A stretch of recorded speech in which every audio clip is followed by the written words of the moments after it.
Although Napoleon's reign ended in 1815 when he was defeated at the Battle of Waterloo, the cult that he created outlived him. Under the Bourbon Restoration, Louis XVIII assumed the French throne, and he outlawed the veneration of Napoleon. Despite this, Napoleonic propaganda flourished throughout France in the 19th century. There was a huge market of Napoleonic memorabilia and material culture. This included things like busts of Napoleon, portraits, tobacco boxes, coins, medals, plates, jewelry, candies, songbooks, colognes. Basically anything you can imagine probably existed. It's kind of a combination of kitsch trinket culture and merch. Sometimes these items were produced by really small-scale backyard producers, but we also see large-scale factories producing the same items. A hard truth for a lot of people today is that the French Revolution did little to solve the economic hardships that plagued the majority of French people. Napoleon made that worse in a lot of ways with his blockades and his ongoing wars. So under the Bourbon Restoration, Napoleon's legend grew in the imagination of the French people, and they started to see him as this sort of savior figure.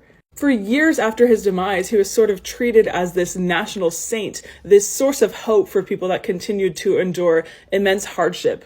So we have accounts of people literally praying to Napoleon for food and employment. While he was still alive but in exile, some French people even believed that he had a plan to dig a tunnel from St. Helena to France, and that he would just emerge from the ground in Paris, take over the throne, and fix all of France's problems. That does sound insane, but Napoleon had already escaped from exile once, so I don't know. Of course, Louis XVIII hated the fact that people were venerating Napoleon. He saw it as a threat to his fragile regime. So his government would often react seemingly harshly to absurd events. For instance, a hen in a remote village laid an egg that supposedly looked like Napoleon's face. So Bourbon authorities arrested and imprisoned the chicken. I think it's really interesting to think about the influence someone's memory and legend can have on a culture, even when they're 6 feet under. Napoleon created a cult around his image while he was alive, and as we can see, it flourished even after he was gone.